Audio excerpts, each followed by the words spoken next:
Hey, y'all. It's morning. Thank you for being here.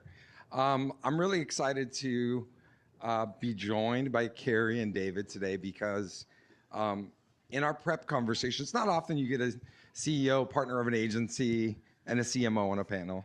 And so as we were talking about this conversation today, we're like, oh, we could deep dive into actual work. We could talk about anything. And what I found most interesting in our conversation as it meandered around, like we could have talked for another hour, was that partnership was the crux of everything that we talked about. And while you're here this week, you're going to hear a ton about AI. And what I got out of our conversation was creativity really comes from this combination of partnership and relationships and people. And so that's really what I wanted to focus on today. PadSquad, as a company, I stress over how can we use creative and technology together to be more human, not to just be more relevant. And so in that context of being human, Kheri, can you kick us off? Like, beyond your, background and pedigree as a human, what are you doing to keep yourself inspired and creative, like in your daily rituals? There's a lot. I think the first is going to be taking care of self, right? I now have a new routine. I have a daughter who's a D1 lacrosse player who came home in June and was like, "Come on, Mom, let's go for a run," which was actually great inspiration. And so now every morning, get up, stretch, and just smile. Really, it sounds really hokey, but when you start your morning with a smile, like, what is going to be bad, right? But I also think that gives you a moment to reflect and think about what's going on. So for me, it's really making sure that I've been a bit centered and get sort of started off on what are some of the big things that I want to figure out how to tackle. It allows me to then let some of the stuff go, which then, creativity, and you go for a run, and I don't know if people run or work out, and you're like, oh, that's right, I need to go do that, or this is a great idea, there's a way to solve a problem. So I think giving yourself space actually goes a long way to finding a place for creativity. Oh yeah, thank you. And the same for you. Like, what's your secret to finding creativity and rebooting? Well, some would argue I'm not that creative, but are creative people at the agency. But look, I try to lead a really active life. I have a lot of outside interests beyond the business. I love business, broader business. I read a ton. I take in a lot of information. I watch CNBC all day long, so I'm kind of wired into that. And then, I think it's doing other things that force you to use your hands. I'm super into tennis, so I play a lot of tennis. I coach tennis, and I actually founded my own professional tennis tournament in Detroit. We hadn't had pro tennis in 25 years, so I kind of made it my mission to do that. And, I through that process of really having to build something from nothing, I say, I rediscovered a lot of muscles that I hadn't used in a long time. And I found it to be a super invigorating thing. So I try to do stuff like that. That's awesome. I think that whether it's getting outside, flexing new muscles, those are things that I think are parts that technology can't do. So that's an important part of our conversation. Mm-hmm. For me personally, it's similar. I like to tune into music. Like, music's my escape, and I think it's a really important way to reset.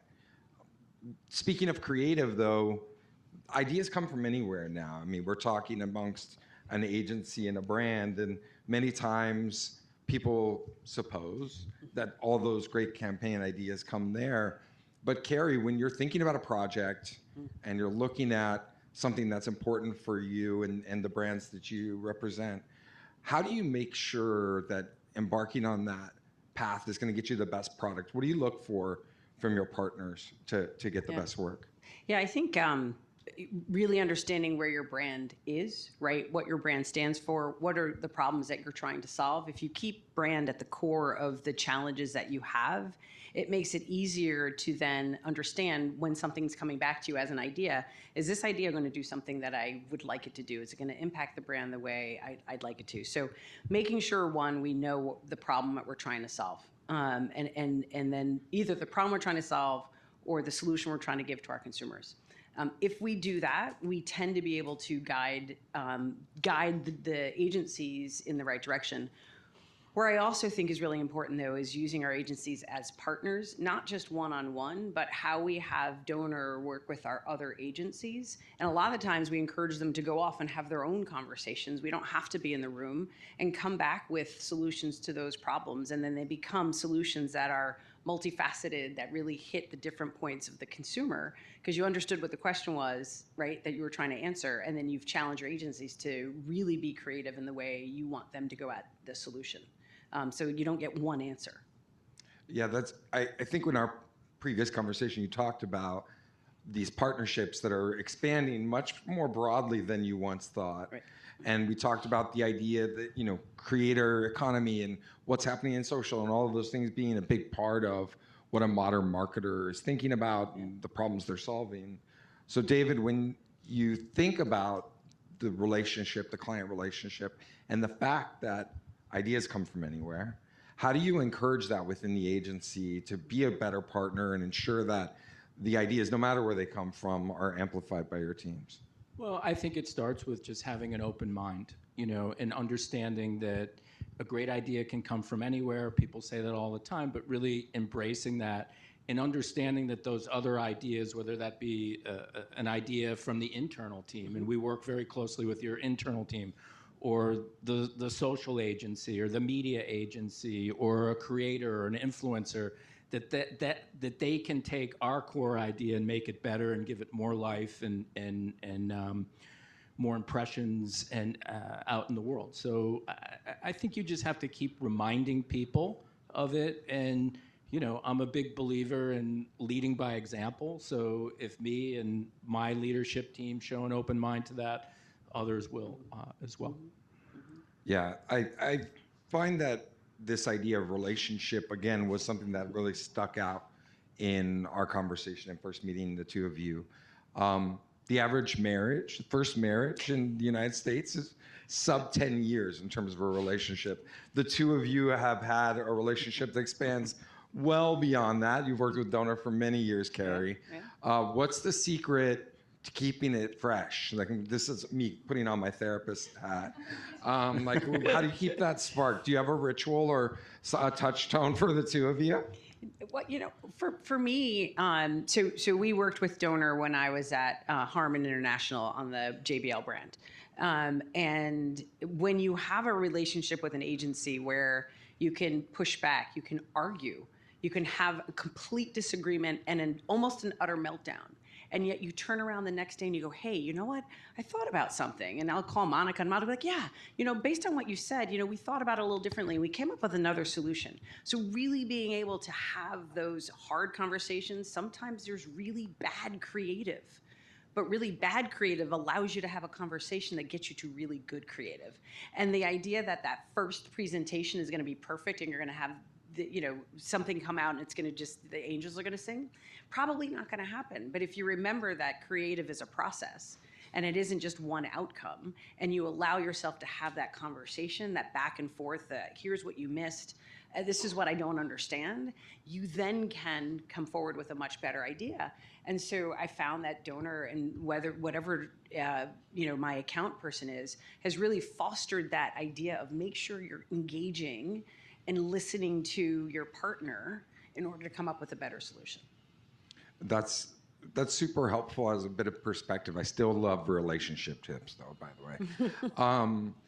In the prep call, you said something that really stuck out to me, because a lot of times, as I'm a media company, I work for a media company, and we think of ourselves as a partner to brands and agencies to help enhance the creative that's produced. But the old legacy of the creative agency was that they're very difficult to work with. So this idea is really important one where you have that collaboration. And David, you said something that says, you know, agencies can be great to work with as long as they're not precious assholes.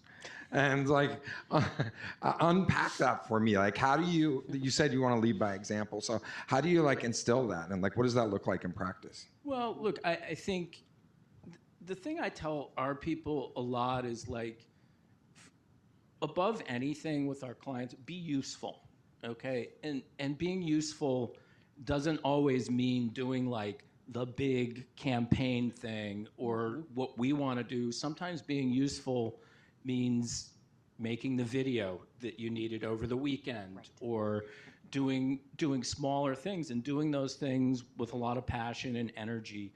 So I think above all, I would say like, one, be useful. And I always say around our agency, like, I don't want to be the pain in the ass agency. Like, let's be the agency that's easy to work with. That doesn't mean we say yes to everything. That doesn't mean that we don't have a point of view or push back respectfully sometimes, but let's be really easy to work with, you know? And I found that those things, being useful, being easy to work with, you know, when you combine that with smart people, creative people, data, and all the magical tools that we have in today's modern marketing landscape, you know, you can build relationships with clients that last for a long, long time. Case in point. Yes. Yeah, as you have demonstrated clearly. Now that we know that you guys have this great partnership, you have the opportunity to work on a lot of different brands, lots of different things, but my first foray into understanding Primo brands was Saratoga. And what I struck really interesting through this conversation was this idea that it actually started to gain real momentum or recent momentum through foodie culture, Top Chef, all these other things that are going around. And David said something funny on our prep call. It was like, oh yeah, when we throw a nice dinner party, we're popping the blue bottles. Like we've got the blue bottles out. That's like a good dinner party at the house. But beyond that foodie culture, Kheri, can you share anything that's really like a great story around how this kind of collaboration takes shape and how you've been able to expand on that brand and its story beyond that core? Well, what's great about Saratoga, and I do have to give a little shout out to our internal agency. We have an internal agency called The Lab, and they currently do our Saratoga creative. And we're okay with that. And yes. Easy to work with. That's like a good thing. Yeah, you know, well, you also have a lot of my other business, so. True. But Saratoga was really born in foodie culture. That's where we went after distribution. We wanted to get really into restaurants and into the on-premise to start with the credibility. If a chef is going to serve you, right, then, okay, this must be good. Iconic blue bottle, it stands out. Even if you don't know the brand, you usually are like, oh, there's that blue bottle again, which is great. We actually had a moment where what we did know was people drink this because they want to do something a little different. They don't want to be in their day-to-day. They don't want their regular water. They look to find things that take them out of their mundane day, and a bottle of water can actually do that. So if we keep that at our center, right, it allows us to then flex. We had a moment in March. You may have seen Saratoga go a bit viral. It was clearly not planned because viral moments typically are not planned. But we had a wonderful person who, Ashton Hall, who, because we had put the brand in the right places, because he looked at the brand and was like, oh, that's kind of a cool bottle, I'm going to put it next to me in my video. I'm going to dunk my face in it. And I'm going to do all these other interesting things in my morning before 8:30 a.m., which was a little bit extreme. But because of that, I think everybody needed a break in moment in culture. It was March. Everybody was a little bit tired of what was going on in the news. And it had 80 million views. The views were one thing, but it was what people then did with the bottle after that, right? They had meme upon meme. They were saying, hey, I can now put this in my life. And we went from 70-30 female male to 60-40 male female as a brand, which really changed the way we think about the brand, changed the aperture. And we said, well, wow, how do we continue to talk to our foodie culture and our core base, which is still very important to us because our base just grew, And we said, okay, if we keep the rebel against the mundane at the core of what we do, and we say, hey, no matter where I show up, if I'm showing up in a restaurant, if I'm showing up in street culture, I'm going to keep that at my core. It allowed us to expand the brand, reach different people, find new partners that allow us to sit in actually multiple places in culture as opposed to trying to stick to one. And the other thing we shared on in that idea of culture shift is that the idea is just like this social media pop isn't necessarily something that came from an agency relationship. Right. You have ideas that come from the MLB that you're doing, right, where the agency becomes a big partner and trying to expand that. And so like a little promo ad, these two will be on stage again later today talking about their relationship with MLB at Advertising Week, if you want to see more. But David, like in terms of thinking about that expansion on any of the Primo brands, like you're a big advocate for just supporting that work and bringing new work to the story. Do you want to tease out like some of what you guys are going to talk about later today? Well, the partnership with MLB, which Primo, previously Blue Triton, created was, I think, a pretty brilliant partnership. Obviously, you play sports, baseball, whatever, you drink water, okay? Like, so good product connection. But the other thing that was really great about it is baseball has a national platform, but also is very big in local markets, where there are teams and where there aren't teams. And Primo has 7 brands. Six regional. Six regional brands. And it allows us to take those regional brands and partner with the local teams and activate on a local basis. So it's both national and local at the same time, which allows us to drive relevance with our target customer. Yeah.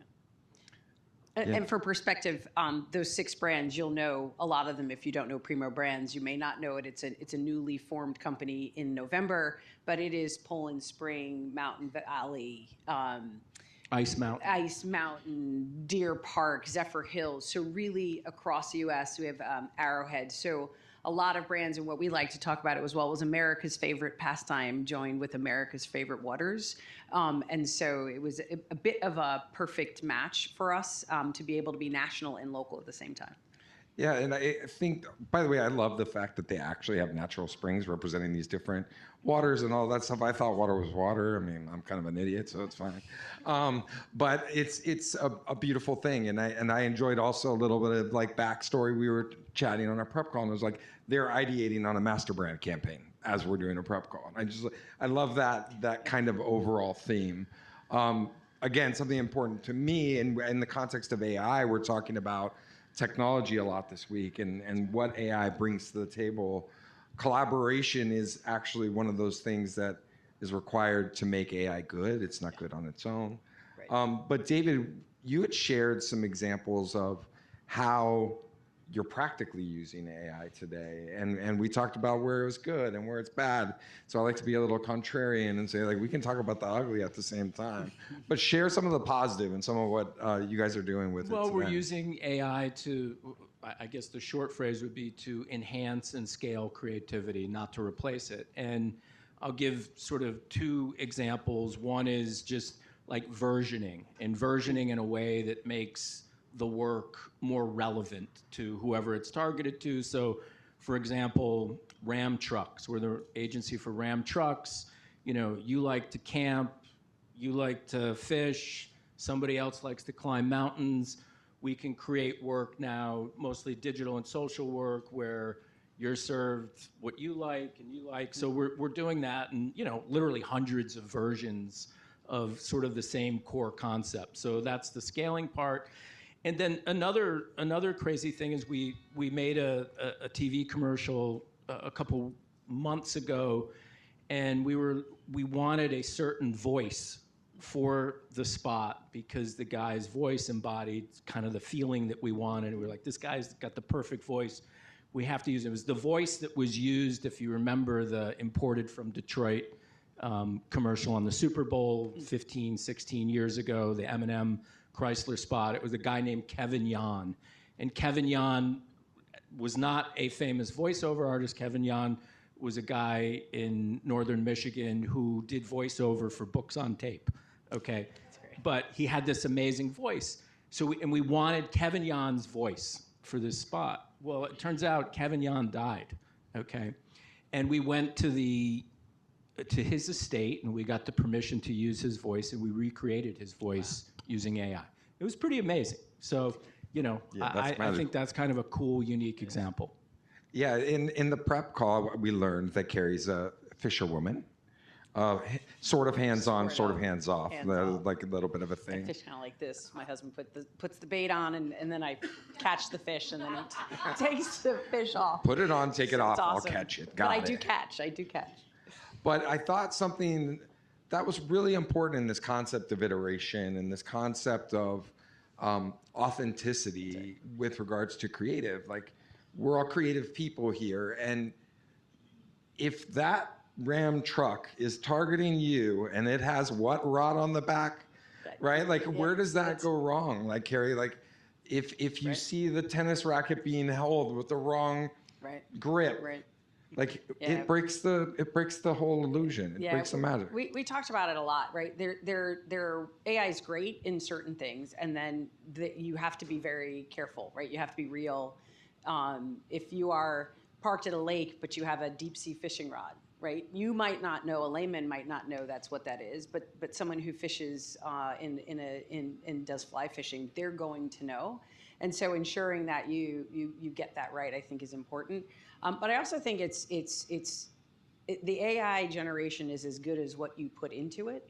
And we know now, like, if you allow it to do the thinking and you just say, go create an ad that does this, it's not going to be nearly as good as you've taken the time to create the brief. Maybe it can adjust the brief for you and make that a bit better and make sure you have it's speaking right. But the inputs that you put in, just like regular creative using a human brain 100%, it's as good as the brief. And so I think there's still things that you have to make sure that you're doing. You have to understand your brand. You have to understand the problem you're trying to solve. You have to. Those things are going to continue no matter who's actually doing the creative. And then what you put in is going to be indicative of what you get out. Yeah, we had this other thing that we talked about, this idea of authentic versus real versus fake. Like, what's the human filter? Like, what's the filter on creative for either of you? Like, where something feels or is like, that doesn't quite feel right. Or maybe it's too personal or goes too far the wrong way. What's that, like, kind of bullshit meter that you apply to things? I would say authenticity, I would define as it connects with you emotionally in a way that you feel is appropriate and for whatever it is. I guess real is it's factually right, but it may not be emotionally right. So that's, in my brain, that's where I would draw the line. But no, I think that's right. Yeah. In thinking about practical as we're like coming to close, what are you thinking about, Kheri, with regards to your teams, your practice, this cautious optimism around AI as a creative partner? How are you approaching your teams in this way, or encouraging teams to be able to look at creativity and the chemistry for great work as coming from all of these places? You're now no longer just saying, hey, you've got your agency, talk to your agencies, that's it. It's now partners. It's now Chad, as we call him in our house, as a partner, right? Like, what does that look like for your teams? Yeah, I think what's really important is to encourage everyone to explore, right? So we have our monthly meeting, and I encourage people to bring in, what did you see recently that was interesting? Anything, right? It could be, I was driving down the street and my library was having this event that I thought was an interesting event. Because it's not just about thinking about a creative or a product or how am I going to sell more of this tomorrow. It's how do I engage in the world today? How do I think about culture, what's happening around me? The more in tune they are with what's happening just in general, the better ideas will flow. If you can see and understand what's happening in New York City, and Poland Spring, fun fact, is the #1 SKU behind cigarettes and sold in New York City. And so if you know that, it's like, okay, well, where can I put my brand elsewhere so that somebody else sees it? And the more you know and the more you learn, the more you see what's happening around you, I think that's what's really important. So really encouraging the team to think about things other than your job will actually make you better at your job. Same question for you, David. Like, what are you encouraging across your teams in terms of this facilitating conversations through partners, clients, but also in the world of I AI? think, again, keeping an open mind, experimenting, but keeping track of what are the results too, because you can AI everything, and if the results aren't any better, like who cares?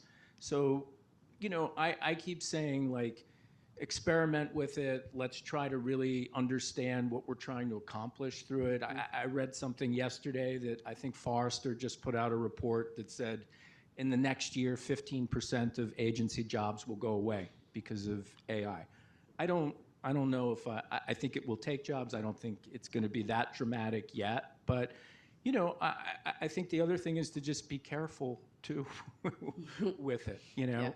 So a lot of experimentation, trying to have what's the measurable impact we're trying to get at, and seeing what happens. But I don't think it's going to take the place of human creativity. Yeah. In the end, the proof is in the pudding, right? I think the delivering on what your goals are, right? Sometimes it's awareness, but it's awareness in order to drive business. It's awareness in order to drive purchase. It's awareness in order to drive consumption. And so you have to keep your goals in mind as you're dabbling and playing with AI. In the end, you have to make sure that you're engaging with your consumers. You're doing it in a way that is right for them, right? So that's when you say authentic, right? We overuse it, but is it right for the person you're talking to? Because then they will feel like you're talking to them in an authentic way. And you just have to continue to beat that drum, no matter whether you've put it into AI and queried AI or not, right? 100%. Yeah. Well, thank you guys for joining me. Thank I think you. we're on our time. Like, just as I went to the buzzer, like, that's pretty mic drop. So thank you for that. And I hope you enjoy the rest of Advertising Week. That's great. I really appreciate you guys. Thanks so much. Thank you. you.